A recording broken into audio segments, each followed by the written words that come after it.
Hi, everyone. My name is Nathen Harvey. I am part of the DORA advocacy team here, and I'm really glad that you're all here to hear a little bit more about the State of DevOps report in 2023. And more importantly than having you hear about it, I'm really excited to hear what you think about it and to have a discussion with you. But before we get there, I'm over here on DORA.dev. There are a couple of quick things I want to point out before we get to the report. The first, of course, as you probably know from DORA.dev, you can reach out to the community site right there in the top bar. And last week, last Monday at the DevOps Enterprise Summit, we held a pre-conference event, which was the DORA Community Summit. I'm sorry you missed it, except if you were there, then yay, it's good to see you here virtually again. For those of you that were unable to attend, I did want to point out that we've published all of the slides from each of the presentations on the community site now as well, so you can go there to check those out. Yeah, so back to DORA.dev. One other thing that we did last week that you may have missed, but I want to make sure that you didn't, it came out before the State of DevOps report did. We launched this brand new article about how to empower software delivery teams as business leaders. This particular capability article was a combination of, or was a collaboration between Steve Fenton. Hi, Steve, I see that you're here. Mark Kropp and Denali Luma. I'm not sure if Mark or Wally are here, but if they're watching the recording, hi, thanks for your contributions here. I think that you may all find that this is super interesting and helpful as you take DORA across your business. Now, back to the research and back to the 2023 report. I've gone to DORA. Let me go over here to the research page. You all know and love this page. Down here, we can find the 2023 research. Oh, what's this?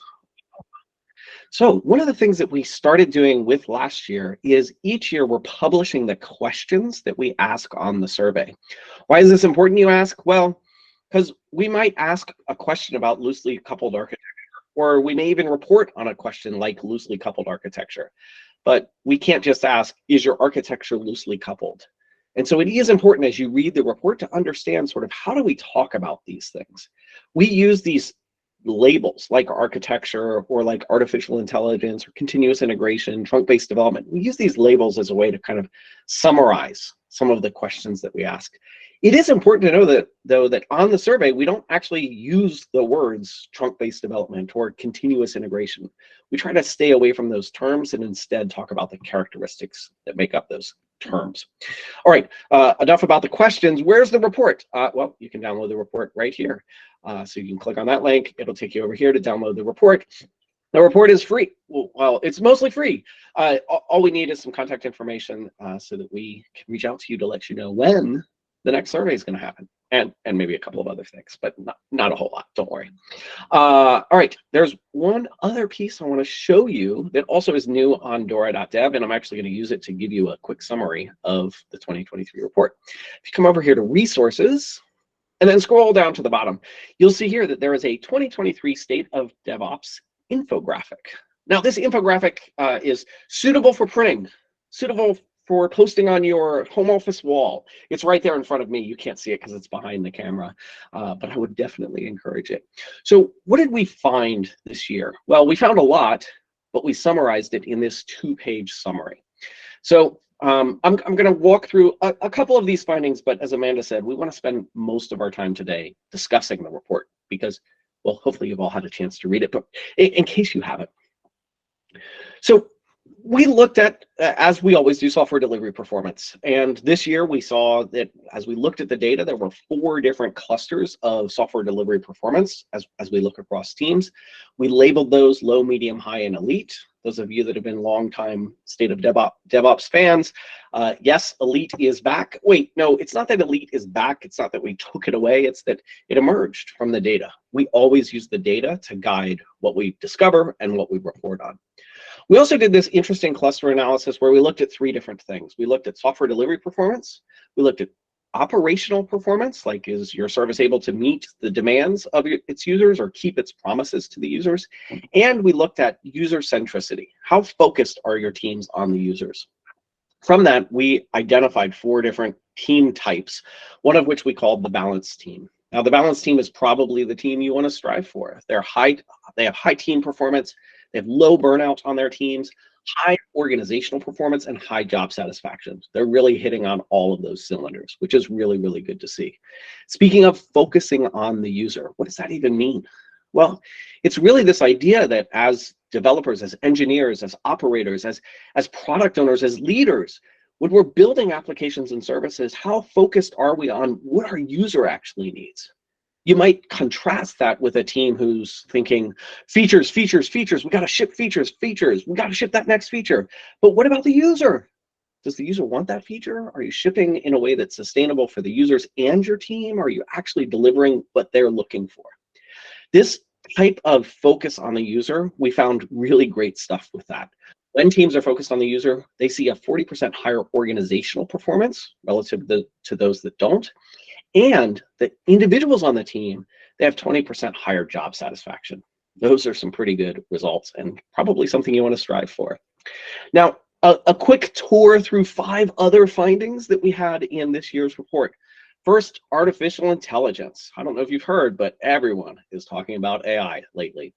And so are we. In fact, we asked about AI. We asked everyone who participated in our survey this year to what extent or tell us about the importance of the role of AI today on your team in a number of different tasks. And we listed out, I don't know, 15 or 20 different tasks. Ooh, where could you go to find those tasks that we listed out? Back to those questions that I just showed you a little bit earlier. Here's what we found. Teams that are using AI, the well-being of the individuals on that team moderately improved. Makes perfect sense. I want to play with all the new tech also. That's what's fun as an engineer. But we aren't really yet seeing big organizational impacts. We can't really draw that line to say, hey, using AI is going to help you improve your organizational performance. We think it's just early. It's early in the evolution of this. The tools are still, being developed, and as teams, we're still learning how to use them. That's not to say that some teams aren't seeing really great success, but time will tell. We're going to keep looking at that. Second, culture. No surprise here, culture matters. Culture matters maybe more than anything else. And teams with a generative culture have a 30% higher organizational performance and high levels of job security, as you can see there, predict a 61% reduction in burnout. Good for us, good for all of us. Next up is documentation. We continued, I think this is our 3rd year in a row, looking into documentation and the effects of specifically internal documentation on all of those key outcomes that we care about. And again, we find this metaphor that we've been using to hold true. Documentation is like sunshine. Documentation, having good quality internal documentation, enables teams to get better at those technical capabilities. But beyond that, sort of working through those technical capabilities, with good documentation, those technical capabilities actually have even more influence or predict better performance on other key outcomes like organizational performance. Number 4, we looked at flexible infrastructure. Flexible infrastructure not necessarily means cloud, but oftentimes we think about cloud and flexible infrastructure as being basically interchangeable. The truth is they aren't always. Unfortunately, some teams move from a data center with very rigid processes and very like a ton of handoffs to get anything done. They move that infrastructure to the cloud and they don't change any of their processes. They don't change their mindset. They don't take advantage of what the cloud has to offer. We find that teams that are taking advantage of what the cloud has to offer, teams that adapt and have a flexible infrastructure, are seeing much better performance results. Finally, number 5. Oh, I'm going to give you a bonus 6 before we go on to the lean coffee, I think. But number 5, distributing work fairly is important. In fact, we looked at that this year. How is work distributed across teams? Are certain individuals on certain teams taking on an undue burden for certain type of tasks, like toilsome tasks? This is interesting. So we did find, unfortunately, that people who identify as underrepresented in our community suffer from more burnout, 24% more burnout. Maybe this has to do something with how work is distributed. It's difficult to say, of course, what causes burnout.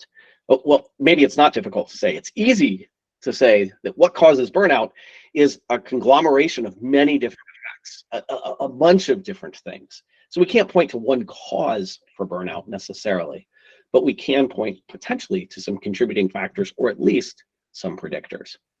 Okay, I mentioned that I was going to give you a 6th thing that's not listed right here. I want to talk about this other really cool finding that we saw, and that is to do with code reviews. We found that teams that have faster code reviews typically have, or it's predictive of, 50% better software delivery performance metrics. 50% better if you have faster code reviews. Now, when I think about that, man, I get really excited because code reviews are terrible. I mean, it's tough. You know, I'm sitting here, I'm writing code, and someone taps me on the shoulder and says, "Hey, would you look at this code that I just finished writing?" No, I want to finish writing my code first. But how do we fix that? Well, of course, there's technical ways that we can do that. There's cultural ways and there's process ways. So it really is kind of at the crux of all of this. And then I think an interesting question, and I'm just going to leave it an open-ended question. What is the role of AI in helping us improve our code review times? I don't know. Maybe you do. Maybe you have some experience. Hey, let's get to our discussion.